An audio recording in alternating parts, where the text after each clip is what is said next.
अस्सलाम वालेकुम वरहमतुल्लाहि वबरकातुहू।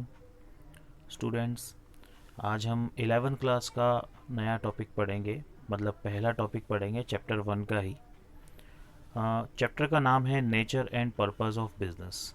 11th क्लास बिजनेस स्टडीज़ आज मैं शुरू कर रहा हूँ। फर्स्ट टॉपिक इसमें होगा ह्यूमन एक्टिविटीज़। पहले हम समझते हैं ह्यूमन एक्टिविटीज़ क्या होती है। The activities undertaken by human being to satisfy the needs and desires, their needs and desires are called human activities.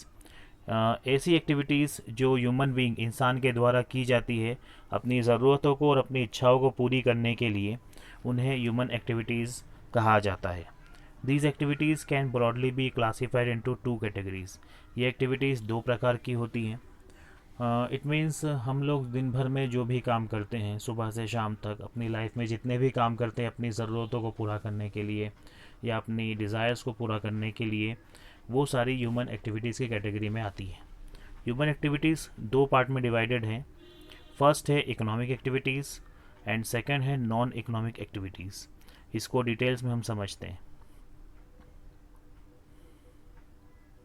Economic activities Economic activities are those activities which are undertaken by a man with the object of earning money. Economic activities वो activities होती हैं जो एक इंसान के द्वारा की जाती है अर्निंग मनी के ऑब्जेक्ट से, मतलब पैसा कमाने के मकसद से। मतलब दिन भर में जो भी हम काम करते हैं उसमें कुछ ऐसे होते हैं जो हम पैसा कमाने के लिए करते हैं और कुछ ऐसे होते हैं जो पैसा कमाने के लिए नहीं करते हैं।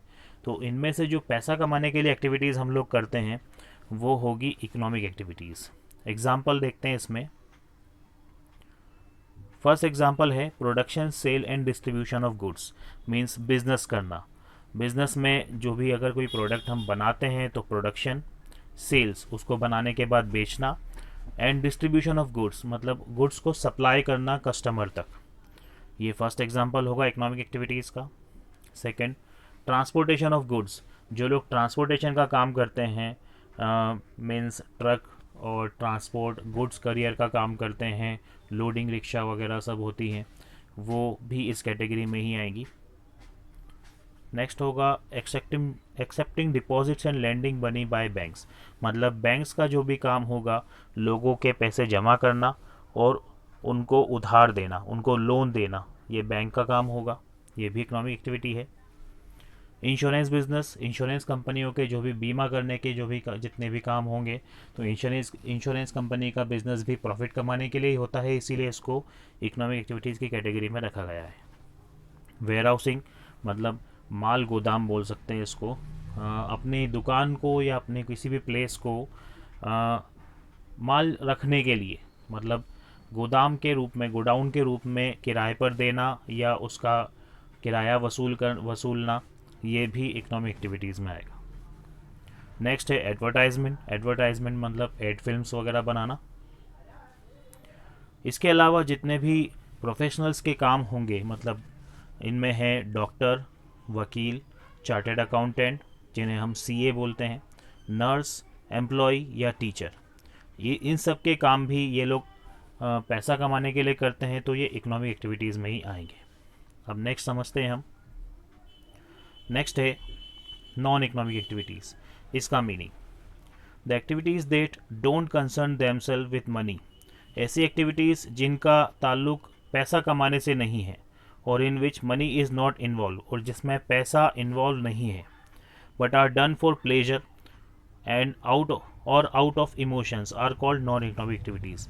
जो अपने शौक से किया जाए और अपने इमोशंस के लिए, अपने जज्बात से किया जाए, मतलब दूसरों की हेल्प करना, किसी की मदद करना, मम्मी का हाथ बटाना, पापा का काम में हाथ बटाना, छोटे भाई की मदद करना या सिस्टर की मदद करना, दोस्तों की मदद करना, जो भी काम हम करते हैं जिसके बदले में हमें पैसा नहीं चाहिए, वो नॉन इकोनॉमिक एक्टिविटीज़ होंगी।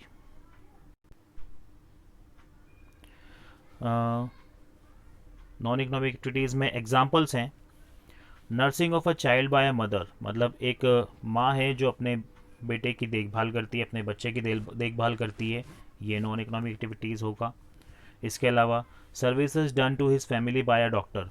एक प्रोफेशन से डॉक्टर है, पेशे से डॉक्टर है, लेकिन वो अपनी फैमिली में ही किसी का ट्रीटमेंट करता है, उसके बदले में उसको पैसे नहीं चाहिए, ना पैसे वो चार्ज करता है, तो ये भी नॉन इकोनॉमिक एक्टिविटीज़ होगी। Teaching own son at home, कोई टीचर अगर अपने खुद के बच्चे को पढ़ाता है तो उसके बदले में भी उसको फंड नहीं मिलता, पैसा नहीं मिलता, तो वो भी नॉन इकोनॉमिक एक्टिविटीज़ होगा। तो ये इकोनॉमिक और नॉन इकोनॉमिक एक्टिविटीज़ के मैंने मीनिंग बताए हैं। इनके डिफरेंसेस बुक में से ही मैंने स्क्रीनशॉट लेकर इसमें पेस्ट किया हुआ है। पहला मीनिंग में समझा चुका हूँ। दूसरा है objects, these activities are done for earning wealth. Economic activities इस मकसद से की जाती है कि उसमें पैसा कमाया जा सके। नॉन इकोनॉमिक एक्टिविटीज़ में है these are done not for earning wealth but for other purposes. Non economic activities पैसा कमाने के लिए नहीं की जाती बल्कि दूसरे पर्पज़ के लिए की जाती है, दूसरे मकसद के लिए की जाती है। लीगलिटी, कानूनी नज़र में मतलब कानूनी या गैर कानूनी। Economic activities are always valid and legal, ये हमेशा लीगल हो सकती हैं, और नॉन इकोनॉमिक एक्टिविटीज़ लीगल नहीं। इट मीन्स इलीगल एक्टिविटीज़ नहीं है, मतलब हमेशा लीगल नहीं हो सकती, कुछ इलीगल भी हो सकती है, जैसे जुआ खेलना, स्मगलिंग करना। कुछ लोग अपने शौक़ से ही कुछ ऐसी एक्टिविटीज़ करते हैं जो कानून की नज़रों में लीगल नहीं होती, वैलिड नहीं होती, तो वो नॉन इकोनॉमिक एक्टिविटीज़ होगा। आगे एग्जांपल्स दिया हुआ है इसका। Supply, they are done for fulfilling the wants of man. Economic activities इंसान की ज़रूरत को पूरा करने के लिए फुलफ़िल की जाती है। And non economic activities, these are done for fulfilling the desires and emotion. ये नॉन इकोनॉमिक एक्टिविटीज़ अपनी इच्छाओं को पूरा करने के लिए की जाती है।